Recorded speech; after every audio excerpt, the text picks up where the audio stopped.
Na ką, ačiū labai jaunimui, kuris vedė mus šiandien tokiam jautriame garbinime, kai garbiname viešpatį, jo akivaizdoje visi drauge nusilenkėme jam.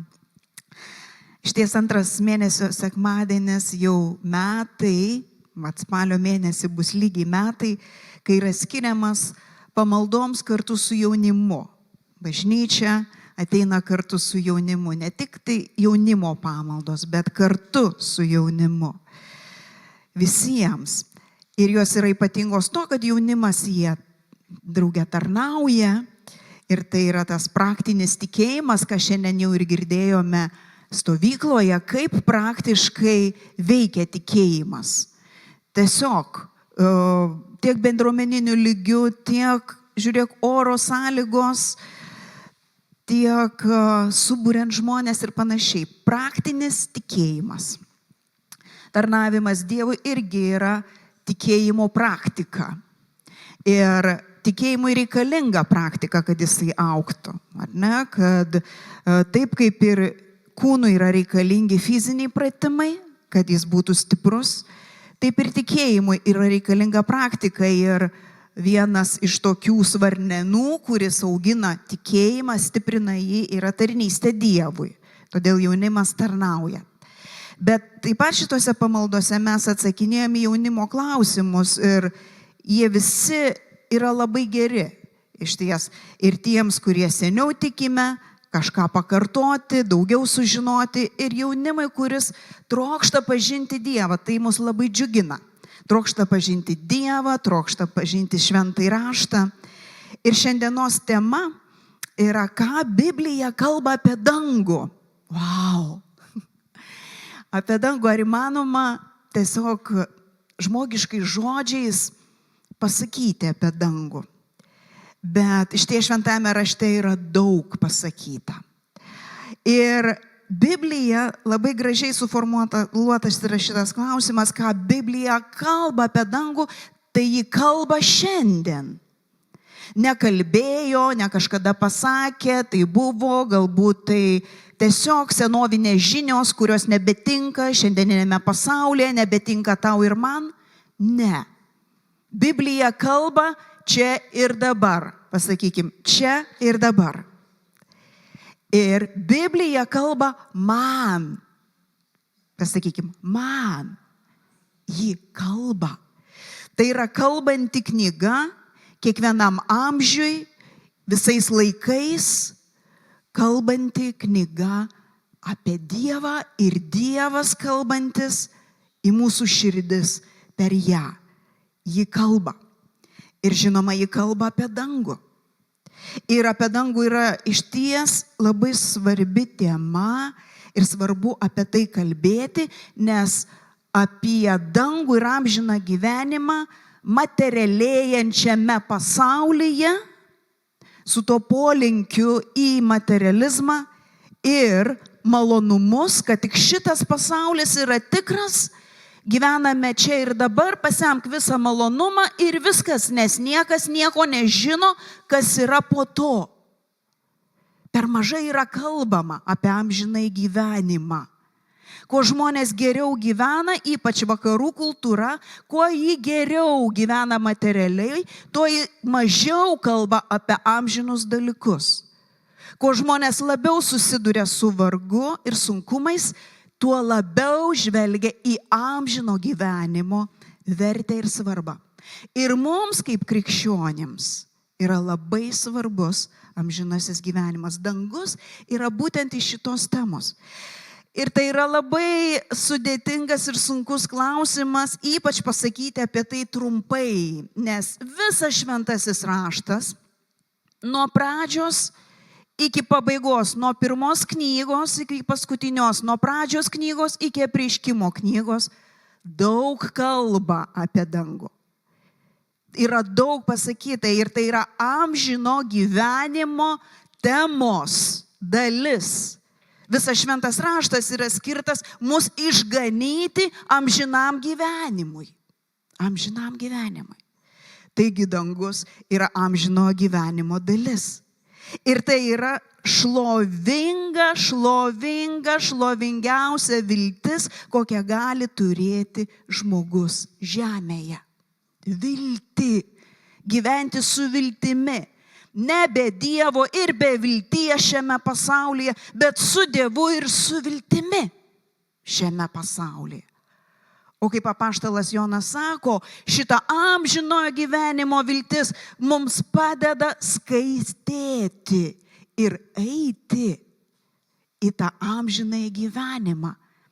Nes be šitos vilties, be dangaus vilties, be amžinojo gyvenimo vilties, kaip sako apaštalas Paulius, tikėjimas būtų tuščias.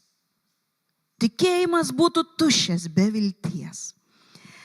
Ir daug yra pasakyta apie dangų, tik tai svarbu paminėti, kad tai yra fragmentiškai, simboliškai, daug, bet fragmentiškai, simboliškai, paslaptingai. Tačiau visų šitų detalių, kurios yra šventajame rašte, užtenka tikėjimui kūrenti, užtenka šlovingai vilčiai įžvelgti, nors kaip ir per aprūkusi stiklą šiandien. Bet tą dieną mes matysime veidas į veidą, mes matysime viešpatį tiesiogiai ir ryškiai. Taigi šiandieną išlieka tikėjimas, viltis ir meilė, kaip sako apaštalas Paulius. Ir vieną citatą dar noriu iš 17 amžiaus prisikėlimo Lauryno pasakyti. Labai gražiai jis apjungia tas apaštalo Pauliaus dorybės, tikėjimą, viltį ir meilę, o viltis yra susijusi su amžinuoju gyvenimu ir viltis labai svarbi mums krikščionims. Jis sako, viskas įmanoma tam, kuris tiki ir dar labiau tam, kuris viliasi. Viliasi amžinuoju gyvenimu, viliasi dangumi. Ir dar labiau tam, kuris myli. Tai yra tikėjimą ir viltį išreiškia praktiškai, mylėdamas Dievą ir mylėdamas artimą. O labiausiai viskas įmanoma tam, kuris šias 3 dorybės praktikuoja ir jų atkakliai laikosi. Tad mums reikia atkaklumo tikėjime, mums svarbus yra atkaklumas mūsų amžinojoj vilty ir atkaklumas meilėje, meilės darbuose. O šiandien kalba apie viltį, apie dangų, apie šlovingą viltį. Pasirinksime keletą tokių įdomesnių rašto teiginių apie dangų ir jie bus 3 suformuluoti teiginiai su rašto eilutėmis, pagristi rašto eilutėmis. Pirmas teiginys būtų rašte, ką kalba Biblija apie dangų. Ji kalba apie dangų keliomis reikšmėmis. Pirmiausia, tai yra svarbu suvokti, kad Biblijoje savokoje dangus gali reikšti fizinis dangus ir dangus gali reikšti dvasiniai dangus. Sąmoningai paminėjau dvasiniai dangus, daugiskaita, nes dangus dažniausiai Senajame testamente daugiskaitoje minimas. Dangus. Mums net neįprasta lietuvių kalboj sakyti dangus. Dangus. Jis vienas dangus, kurį mes matome. Štai Pradžios knygoje 1 skyriuje, kur pas mus išversta, pradžioje Dievas sukūrė dangus ir žemę. Mes skaitom dangų ir žemę. Iškart mus į tą, įdeda, tarsi mūsų vertimas įdeda į tą erdvę, kurioje mes gyvename. Mūsų dangus atmosfera ir šitą žemę, kurią matome. Bet originaliai yra daugiskaita. Dievas sukūrė dangus. Jie neaprėpiami, neišsemiami. Jų yra ne vienas, jų yra daug. Dangus. Ir tai rašo ne mokslininkas, kuris jau šiandien ištyręs yra, mūsų tą kosminę, ar ne, vat kiek gali šiandien mokslas nueiti. Ir tai ten tų įvairiausių teorijų, kaip yra, su tom visatom, visata, visatos ir taip toliau. Ne, sistema, galaktika, galaktikos sudaro visatos, visatose daug. Bet tai kalba tos senovės žmogus, kuris rašė tą viziją, kad dangus. Tai atsikartoja labai ryškiai ir 108 psalmėje, nuo 4 iki 5 eilutės. Tavo gailestingumas siekia aukščiau dangų. Tavo gailestingumas ne tik, kad pripildo visus dangus, regimus ir neregimus, bet jis ir siekia aukščiau jų. O kas ten aukščiau, tai vienas Dievas žino. Vienas Dievas.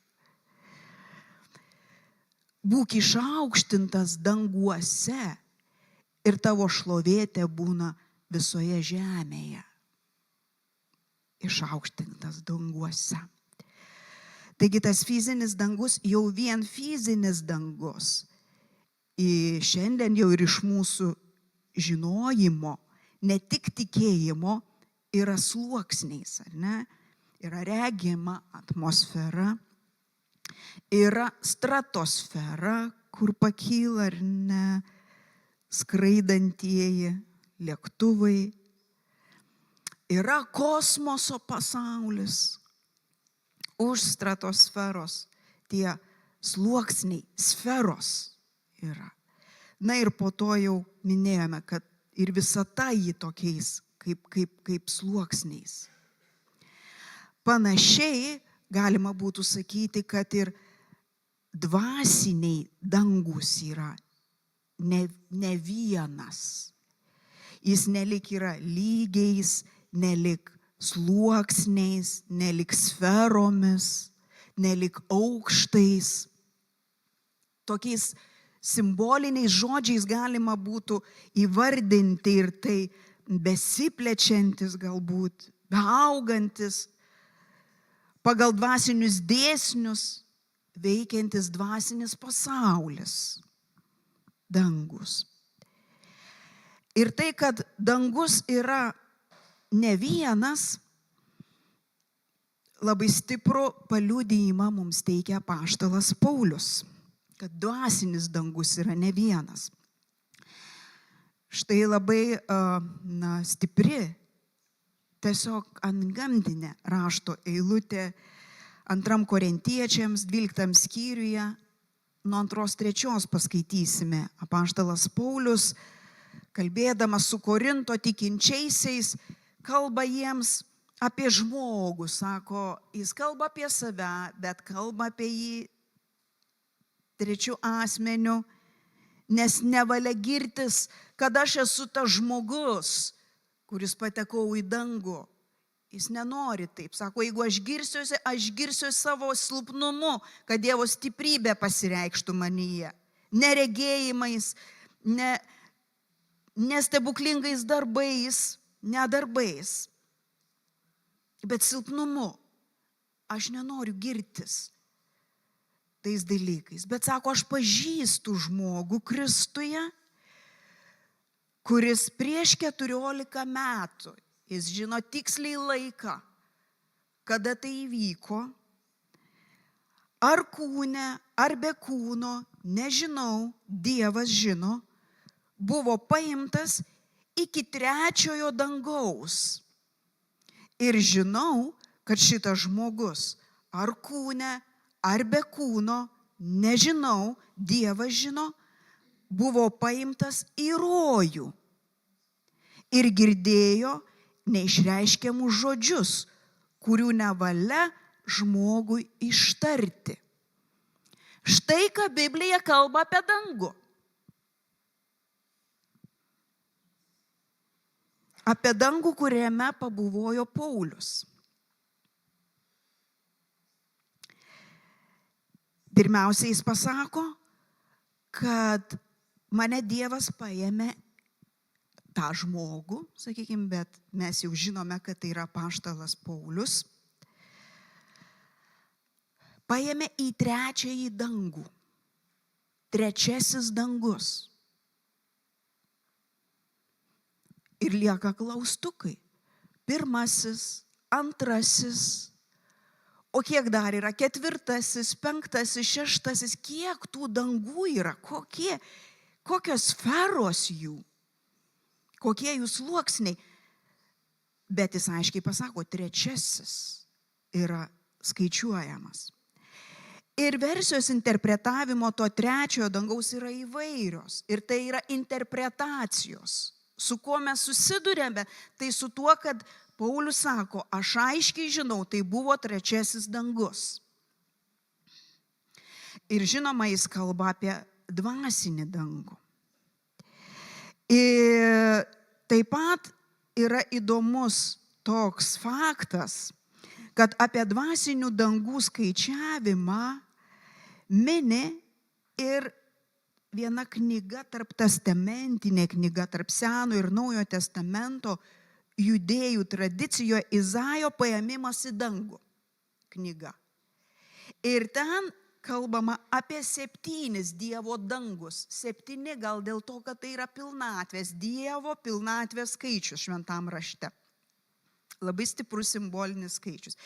7 dangus, tai lyg pilnatvė to dangiško gyvenimo. Ir taip pat mes turime dar labai įdomų medžio raižinį, grafiką, piešinį. Štai.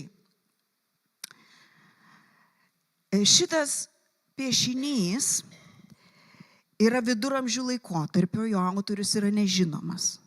Bet jis buvo atrastas, vadinamas Flammariano žmogumi, šitas piešinys. Todėl, kad nežinomas nei autorius, nežinomas nei tema šito piešinio pavadinimas, to raižinio.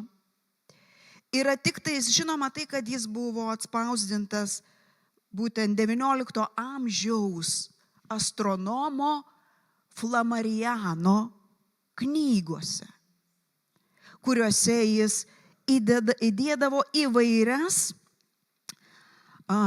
kosmoso visatos to meto, XIX amžius dar. Nekalbame apie tuos galingus teleskopus. Ar ne?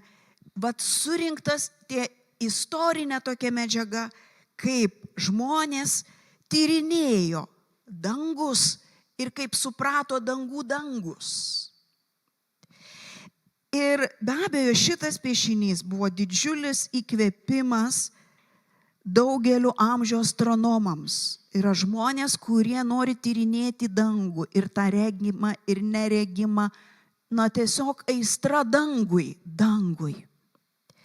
Astronomai. Bet taip pat ir menininkai. Mūsų Čiurlionis labai žavėjosi būtent tiek astronomo knygomis Flammariano, tiek šituo darbu. Nes mes net galime matyti tos Čiurlionio motyvus, ar ne? Žmogus žiūrintis už mūsų visatos, jis jau mato tą dvasinį dangų, paslaptingą dvasinį dangų. Tas paveikslas taip pat traukia ir teologų žvilgsnį. Akivaizdu, kad viduramžiais vakaruose tai yra krikščioniška civilizacija. Tai yra krikščioniškas žvilgsnis į pasaulį. Matome žemėje daug bažnyčių. Tai be jokios abejonės yra krikščionybė.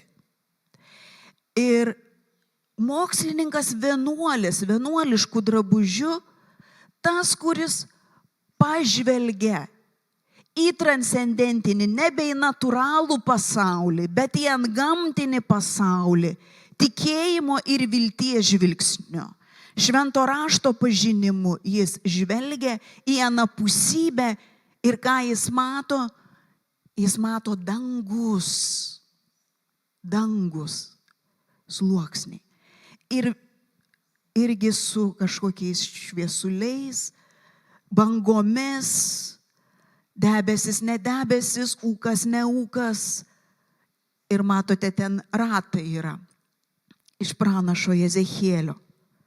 Ratai, kurie judėjo, irgi regėjime matė, judėjo visomis kryptimis.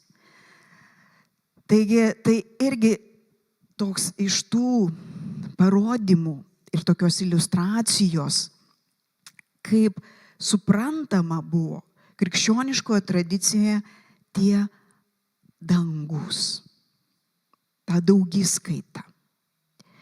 Dabar grįžtame vėl į tą rašto vietą, kur apaštalas Paulius paslaptingai kalba ir sako, taigi aš buvau tam trečiam danguje ir negaliu pasakyti, nežinau, kūne ar ne kūne, Dievas žino. 2 kartus pakartoju, aš nežinau, kaip aš ten buvau. Nes Paulius aiškiai žino, kad Senajame testamente yra žmonės, kurių kūnai buvo paimti, žmonės paimti su kūnu į dangų. Enochas, ar ne? Elijas, Mozė, kurio kūno nerado. Ta jis žino ir dabar, sako, ta išlieka. Man pačiam, sako, paslaptis, nežinau, kūne ar ne kūne, Dievas, ar tai regėjimas buvo, ar tai buvo paėmimas. Lieka tas klaustukas. Bet aš regėjau tą dangų ir buvau paimtas į rojų. Tam trečiam danguje Paulius pasisvečiavo rojuje. Ir čia svarbu atkreipti dėmesį į tą, jau kadangi tekstas parašytas graikų kalba, rojus yra graikiškas žodis paradeisos. Paradeisos. Primena, ne anglų, iškart suprantame, kad anglų kalba paradise yra kilęs iš paradeisos, iš to graikiško žodžio, kurį Paulius vartoja Naujajame testamente, rašydamas korintiečiams. Aš buvau, sako, tame paradaise. Aš pabuvojau paradaise. Ir kada vartojama žodis paradise, ar ne, rojus, vertimuose Senojo testamento į graikų kalbą visur, kur yra rojus, yra tas paradaisos. Ir tai yra neapsakomo, nenusakomo gėrio ir grožio sodas. Nes pagal kalbinę tradiciją pas graikus paradaisas atėjo iš persų kalbos, iš Persų imperijos, taip pat vartojamo labai panašiai skambančio pavadinimo, kuris reiškia neapsakomo grožio sodas, parkas. Tokiu būdu mes galim pažvelgti, nelyg Paulius buvo paimtas į tą sodą, kuris tokia yra kaip aliuzija į Edeno sodą, nes irgi verčiant Edeno sodą, jis vartojamas žodis paradise, rojuje. Ir tas rojus yra neapsakomas. Mes tik jį galime įsivaizduoti. Jo aprašymo tokio, mes nerasim šventam rašte, kaip po tokio. Bet mūsų vidinis pasaulis, kuris pasitikė Dievu, tu gali įsivaizduoti, jeigu yra gėris koks, tai yra šitas paradise, tas rojus. Jeigu yra kokia šviesa, tai yra šviesa ten. Jeigu yra kokių gražių gėlių, tai visos nesuskaičiuojamos gėlės yra tame paradise. Jeigu yra dar nematytų spalvų, tai visos spalvos yra ten. Ir jeigu yra dar negirdėtų žodžių, ką jis ir pasakė, kad aš išgirdau žodžius. Girdėjau neišreiškiamus žodžius. Kas tai per neišreiškiami žodžiai? Kurių neįmanoma išreikšti žemiška kalba. Ar tai muzikos garsais apipinti žodžiai, paslaptingi žodžiai, žodžiai transliuojantis visą išgydymą, atleidimą, meilę, neišreiškiami žodžiai, žodis, kuriame yra viskas, visas amžinas gyvenimas. Sako, negali tai pasakyti. Na štai va šitas atrodytų nedidelis apaštalo Pauliaus liudijimas, fragmentas apie dangų. Jis mums pasako, kad yra dangus ir yra rojus, nuostabi vieta. Nuostabi, nežemiška vieta, kurioje Dievas vaikšto, kalba. Keliaujame toliau. Šventasis raštas mums sako, kad tas dvasinis dangus, dabar jau kalbam tik apie dvasinį dangų, kuris ir yra mūsų viltis amžino gyvenimo, tai yra Dievo buvimo vieta, Dievo sostas, jo valdžia, jo šventikla, jo namai. Dangus yra Dievo namai. Ir čia mes skaitome nuostabę rašto eilutę iš pranašo Izaijo, 66 skyrius nuo 1 iki 2 eilutės. Skamba taip. Taip sako Viešpats. Dangus mano sostas ir žemė pakojis. Kur yra namai, kuriuos jūs man norite statyti? Ir kur mano poilsio vieta? Mano ranka visą tai sukūrė. Ir taip visa atsirado, sako Viešpats. Aš pažvelgiu į žmogų, kuris yra vargšas, bei turi atgailaujančią dvasią ir dreba prieš mano žodį. Pranašas Izaijas turi ne vieną dangišką regėjimą. Tai yra mistiškas pranašas. Ir ne apie vieną aprašo regėjimą. Bet čia jis labai aiškiai perduoda Dievo žinią. Dievas sako, aš gyvenu, mano sostas yra dangus. Yra šitie dangus. O žemė lyg pakojus. O jūs žemėje norite pastatyti man namus? Jūs norite man žemėje pastatyti pastatą? Kokiam pastate aš galiu gyventi ir ilsėti žmonių rankomis statytame, jeigu aš viską sukūriau? Ir mano poilsio vieta yra dangus, mano sostas. Labiausiai, sako, ko aš trokštu, tai atgailaujančios dvasios ir sudužusios širdies, kur Dievas žemėje apsigyvena. Tai yra atgailaujančioje širdyje. Tai gražu ir labai stipru. Bet čia mes matome dangų, ar ne, kaip jo sostą. Ir čia norėčiau irgi dabar parodyti dar paveikslą, kuris toks,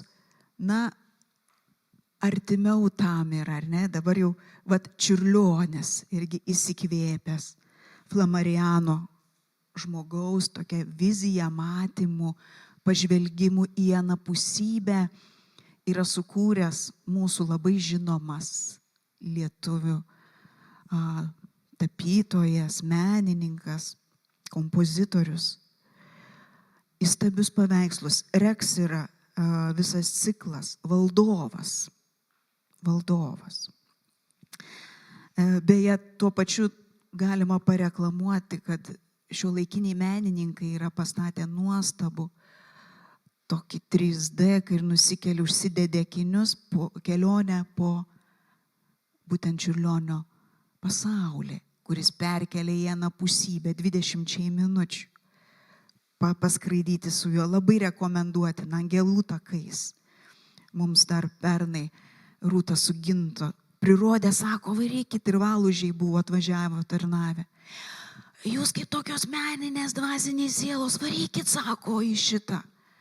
Tai mes, kai nuėjom, išskridom iš ties, kaip danguje pabuvoja. Tai vat, tas vat sostas, ar ne?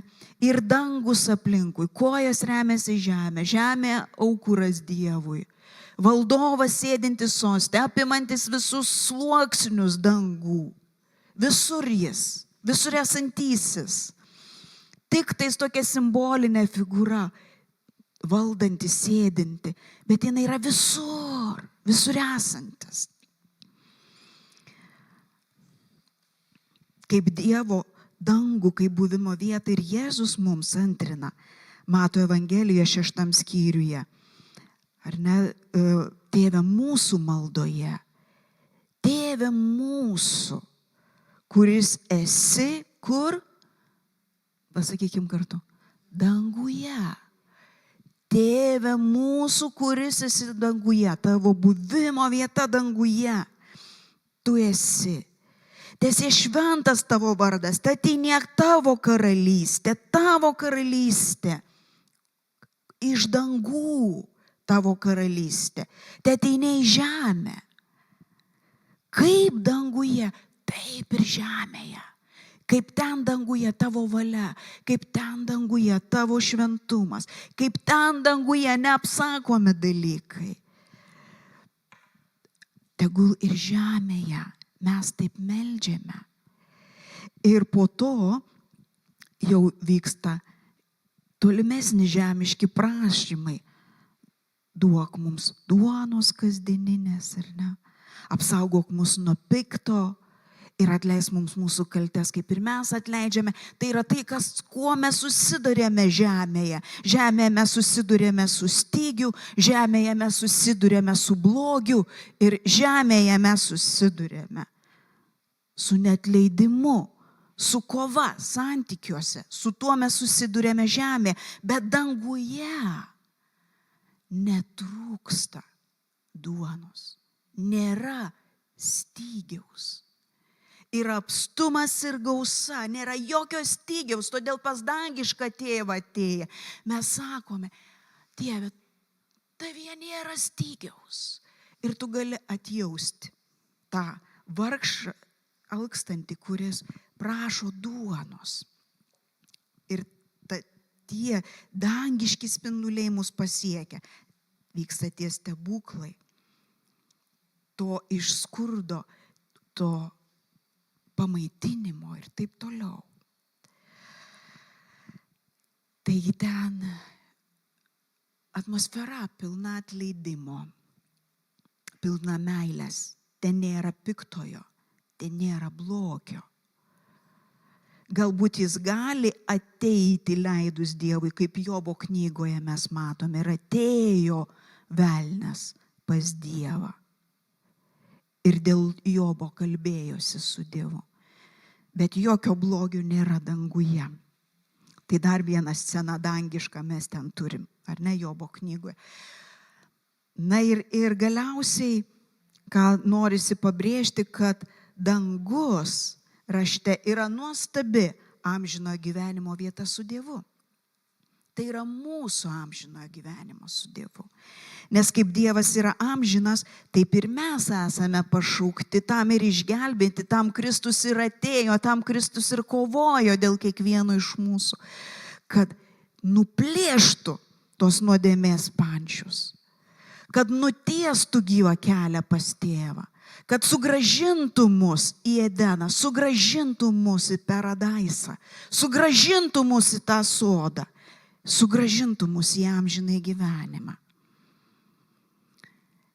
Ir tai, kad ta vieta nenusakomai nuostabi, yra tų liudijimų šventajame rašte. Pirmiausiai, Jėzus pasako, kad dangus yra kaip ir ta atlygio vieta gyvenantiems su Dievu, tikintiem, tarnaujantiem žmonėm. Atlygio vieta. Jono 12:26, kur aš esu, ten bus ir mano tarnas, sako Jėzus.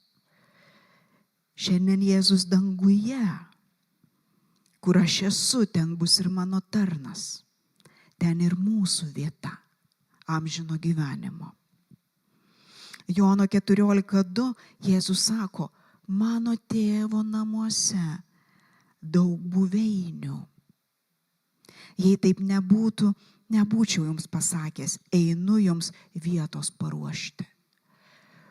Taigi pas tėvą yra daug buveinių.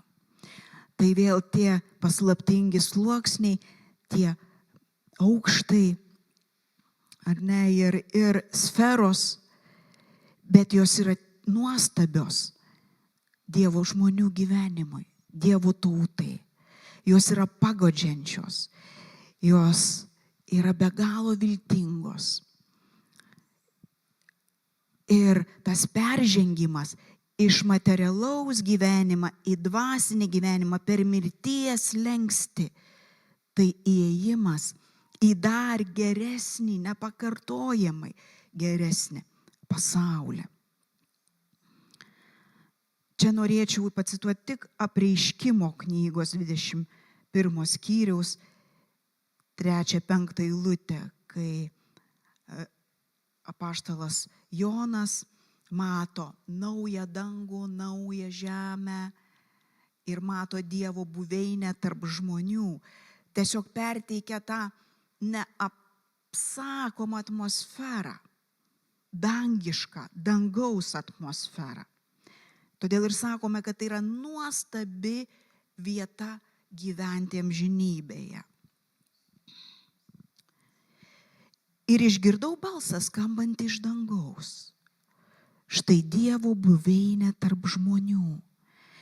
Jis apsigyvens pas juos ir jie bus jo tauta. Ir pats Dievas, jų Dievas, bus su jais.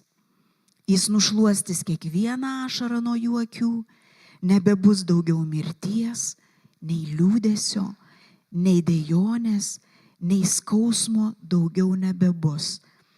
Nes kas buvo pirmiau, praėjo. Ir sėdintysis soste tarė, štai aš visą darau naują.